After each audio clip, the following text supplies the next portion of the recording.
Mais il y a des voix israéliennes, des éditorialistes israéliens qui parlent de paranoïa, qui parlent d'une réponse disproportionnée. Cette réponse était mauvaise. Elle n'était pas disproportionnée au sens où il y a eu trop de force. S'il y avait eu beaucoup de force, il n'y aurait pas eu cette confrontation. C'était une réponse mauvaise. Et peut-être doit-on, en effet, remettre en cause le blocus. Mais le blocus n'est pas, si vous voulez, une torture infligée par un gouvernement sadique à une population innocente. C'est une mesure prise par Israël pour faire pression sur le Hamas et l'obliger à quoi? À reconnaître Israël, à renoncer à la violence, à relâcher Gilad Shalit et assumer... Que ça a été efficace? À assumer, non. Et on peut dire que ça n'est pas efficace, mais alors on peut demander la levée du blocus, mais qu'on demande aussi au Hamas de satisfaire certaines exigences et qu'on prenne au sérieux la crainte israélienne de voir si le blocus est levé, l'Iran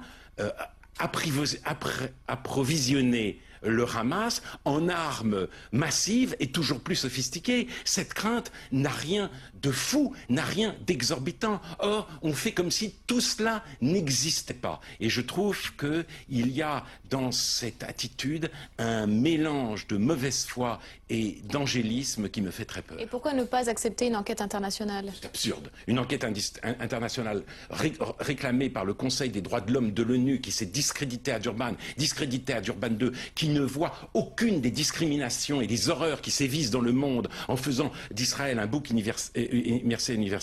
émissaire universel, ça n'a aucun sens. Ce qu'il faut, c'est une commission d'enquête avec un observateur international. C'est ce qui est en train d'être proposé et c'est ce que je crois permettra de faire toute la lumière sur cette affaire. Est-ce que Israël aujourd'hui est isolé de plus en plus sur la scène internationale? Israël est isolé sur la scène internationale, Israël est isolé dans l'opinion internationale. Ce n'est pas une raison pour légitimer toutes les décisions politiques d'Israël, bien entendu, et ça je suis le premier à le dire, mais cette diabolisation fait partie, malheureusement, notamment du côté dans le monde arabo-musulman, d'un vaste plan de destruction. On diabolise pour mieux détruire. Et quand je vois la Turquie, si vous voulez, réclamer maintenant le leadership dans le monde musulman, vouloir remplacer l'Égypte, je suis effrayé parce que l'Égypte voulait contenir les extrémistes iraniens, syriens, etc.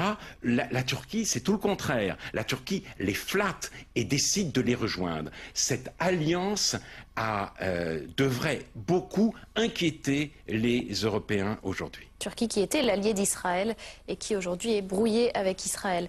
Oui, et la Turquie où aujourd'hui, il faut le savoir, Mein Kampf est un best-seller.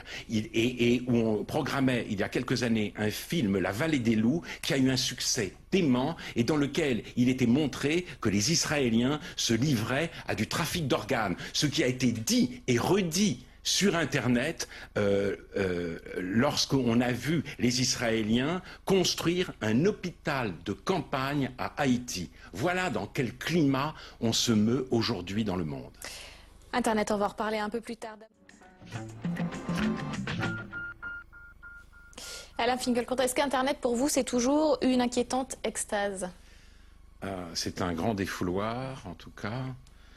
C'est une immense poubelle et dans les poubelles, qui sont des espaces très accueillants, il peut y avoir des trésors, mais j'ai tendance, moi, à pointer les inconvénients parce que précisément tout le monde s'extasie devant ce magnifique objet qui nous permet de nous exprimer et de nous connecter bientôt à tous les livres. Mais à quoi bon se connecter à tous les livres si on perd du fait des écrans l'habitude de lire?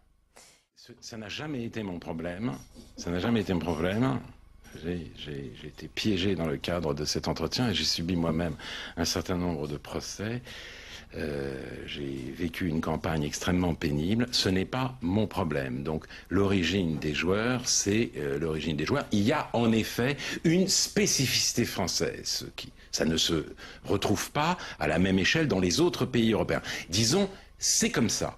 Mais si les joueurs ne représentent pas bien la France, si la France ne se sent pas représentée, si quelque chose est cassé dans la liturgie de l'identification qu'est le football, c'est pour les raisons qu'énonce non pas Marine Le Pen, mais précisément Yannick Noah. Mais je le répète, je souhaite le mieux à cette équipe et j'ai envie qu'il retrouve un peu de joie de jouer.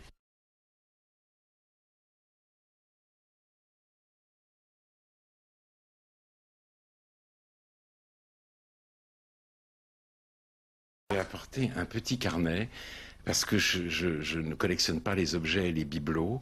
J'aime les carnets, moi qui ne suis pas adepte des écrans. Et j'y note non pas mes pensées, mais les pensées des autres. Alors je l'ouvre à n'importe quelle page, pas tout à fait n'importe laquelle, et je lis par exemple celle-ci.